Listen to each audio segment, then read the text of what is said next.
Акча тууралуу айтып бериңиз. Балага акча тууралуу айтып бериңиз.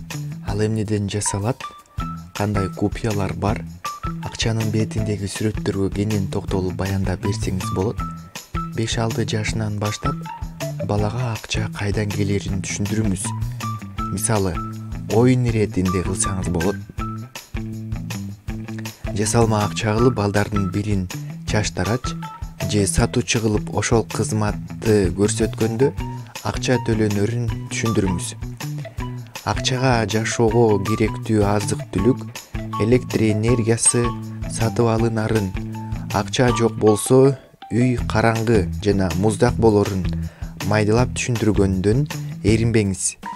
Бул ыкманы да оюнга айландырсаңыз жеткиликтүү болот. Мисалы, оюнчуктарын тизип, ар бирине баа коюңуз жана аларды жасалма акча менен сатып алсын. Жыйынтыгында бала ар бир буюм жөн эле келе бербесин, ар бирине акча төлөө керектигин түшүнүшү керек.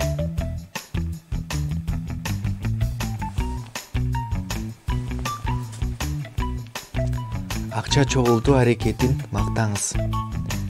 Баланын 6-7 жашынан тартып, анын каалоолорун конкреттүү максатка айлантыңыз. Ал маанилүү нерсе үчүн майда каалоодон баш тартууну үйрөнүшү керек. Мисалы, күндө балмуздак таттуу жегени жакшыбы же ошол акчаны чогултуп айдын аягында өзү каалаган оюнчукту сатып алганы оңбу? Баланын каалап аткан нерсесин алдын ала алып берүү бул ата-эненин катасы болуп саналат. Андай учурда баланын кыялдануусу токтойт, себеби ал каалаган буюмду сатып беришерине ишенет. Акча чогултуу үчүн айнек банкка жетиштүү, себеби анын ичи канчалык толгон сайын бала кыялана, ошончолук жакындайт жана шыктанат. Катасы үчүн жазалабаңыз. Балаңыздын ой жүгүртүүсү сизди кичинен айырмаланып турат. Ал башка адам. Кокус чочултуп аткан акчасын коротуп салса, урушуп же акча берүүнү токтотпоңуз. Эми кайра керектүү буюмуна кайра башынан акча чогултуу керектигин түшүндүрүңүз. Мындай катаны бала кичине кезинен оңдоп үйрөнгөнү жакшы. Бул аны келечектеги чоң катадан жана чыгашадан сактайт. Ар бир эмгегине акча төлөбөңүз. Балага жакшы баа алганы үчүн же үй жумуштарын жасаганы үчүн акча төлөөнүн кереги жок. Мисалы, ал өзү үчүн оңой сабактан 5 алуусу мүмкүн, же үйдөгү жеңил жумуш үчүн акча берсеңиз балада акча оңой жол менен келет деген түшүнүк таалыктанат. Үйдөгү милдеттеринен сырткары кошумча жумушу үчүн төлөм берсеңиз болот. Же болбосо жылдын аягында окуусунда жакшы жыйынтыктарды көрсөткөнү үчүн акчалай сыйлык берген оң. Өз акчасын туура пайдаланууну үйрөтүңүз. Мисалы, балага күндө чөнтөгүнө акча салып берүү натыйжасыз. Себеби ал акчаны ошол күнү таттууга же башка керексиз буюмга коротот. Баланын бир жумалык чыгымын колуна берип, бул акча өзүнүкү экенин, кантип коротууну өзү билерин, бирок акчасы жөнү жок коротсо, аптанын аягына чейин жетпей каларын түшүндүрүү керек. Сиз үстүртөн гана байкоо жүргүзүп турганыңыз оң.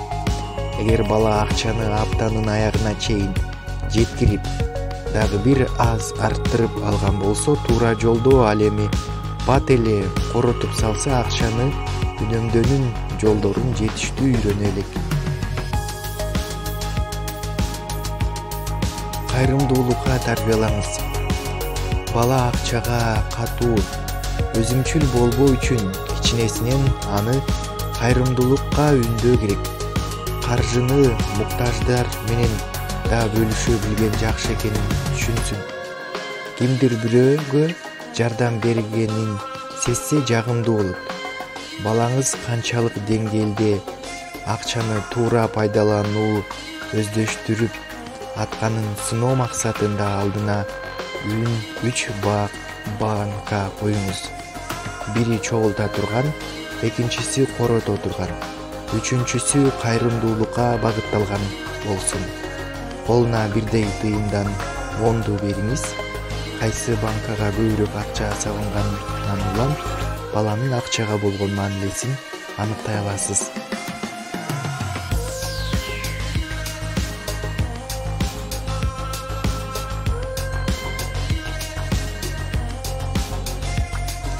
Балага ишеним артыңыз.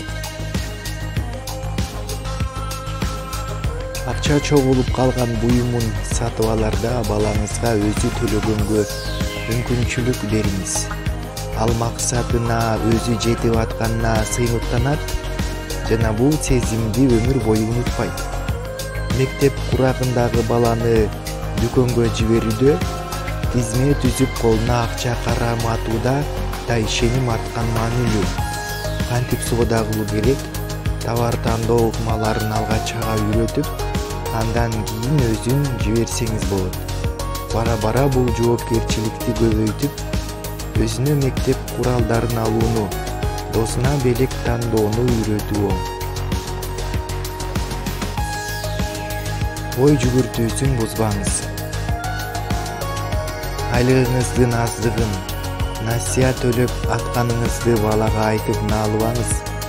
Бул анын акчага байланышкан ой жүгүртүүсүн бузат, коркуу сезими бийлейт.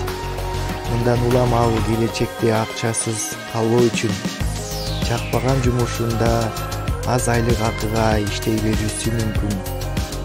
Байлардын баары ууруу, оңой жол менен байыган деген сөздү да кулагына куйбаңыз. Мындан улам бала оңой акчалуу болуунун жолдорун түшүнө баштайт. Өз күчү менен ийгиликке жеткен адамдын мисалында ал кандай аракет кылганын, кандай билим алганын айтып берсеңиз, туура жолго шыктандырган болосуз.